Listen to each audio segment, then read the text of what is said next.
All right.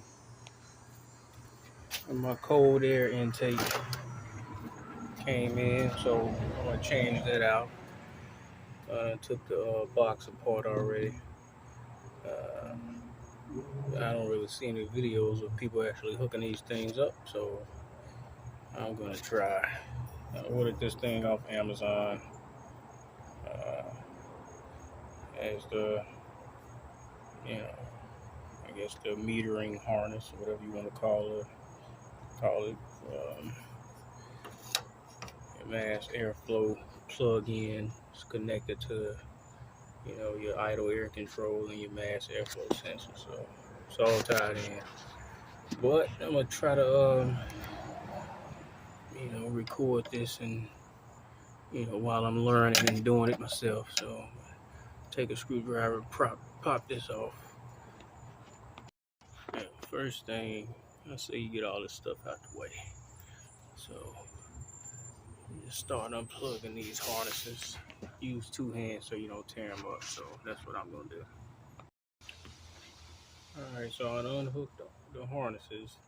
And you need a screwdriver. You got to get in there, work your way in there, and then pry it from the inside. So once you get inside, you should be able to get it the rest of the way off. So I need two hands, so I'm pausing again. All right, so let's pry it off. Make sure you don't damage that with the screwdriver.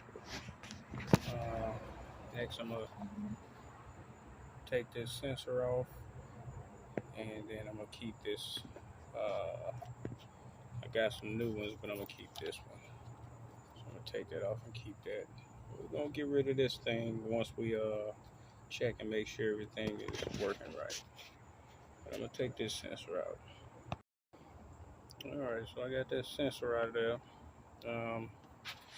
Gonna require a screwdriver or something. You gotta pry it in there and get it past the bottom of the sensor, and then you can wiggle it out with the screwdriver. Do not break it, or you're gonna have to replace it. You don't want no check engine light on. Unless if we're not gonna get one anyway from changing this intake out, but we gonna see. All right, taking this old sensor out and getting it into the new one is not an easy task. Um, Once you get the old one out, then you're gonna have to wrestle with the new one. They give you this little black piece in here. It's already come inside. And when you try to push this sensor down in it, it falls in there. So you need to first put the sensor inside of there, and then you're gonna have to use the screwdriver again and work your way in there until it gets in there. It's gonna take you some time.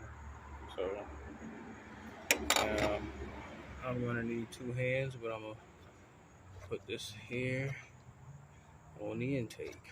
So I'm gonna try to prop this camera back up. It won't let me spin it, so let's see.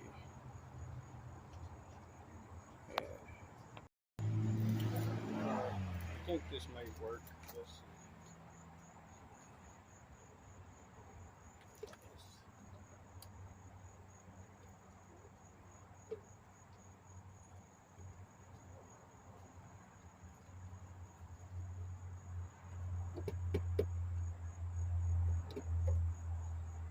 It's on there.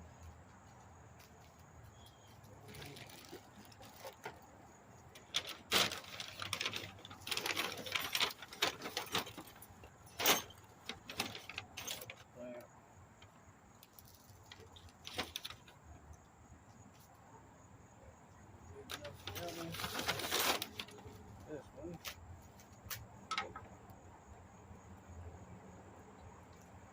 And I gotta get my drill. So, all right. So got that piece on. Use my drill. It's a 7mm instead of using a screwdriver. It was much easier. Now I'm gonna slide this in here. First, you need your. I'm gonna put your little thingy on. Forget what you call them, but get that in there. A little bit of space. I don't want to touch him.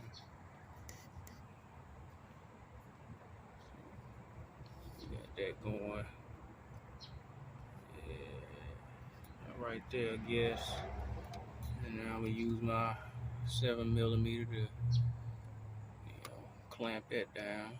Hose clamps is what they call hose clamps. All right, so let's go over a few things. So here's the filter that I'm going to be putting on. This is your PCM, your computer, and you don't want to leave this open. Some people remove the box, I believe. I think I may leave the box there for now, but I'm going to use something to kind of try to waterproof this, and I'm gonna come up with something else to waterproof all of this so I can move this box out and give it some space. They didn't send I guess, I don't know what you call it, the divider, the separator, so it'll be, cool away from the engine. So you can build your own. That's probably what I'm gonna do. I'm already thinking about what I'm gonna do, but so let me get this together. Oh, wear some gloves when you're touching this. It will stab and sting you, and I don't see nothing sharp, but it's getting me, so wear some gloves. Alright, so I got everything together. Get us a little bit of space though, so start tightening everything down. Alright, that's 7mm, and then they hit you with a 8mm here. This is the one from Amazon, so I don't know what everybody else is doing, but I'm about to run out of space. So this job is basically done. Plug up your harness, tighten everything up, and we're gonna see what it sounds like. But I got another video for y'all, another repair. Like and subscribe if you like your content.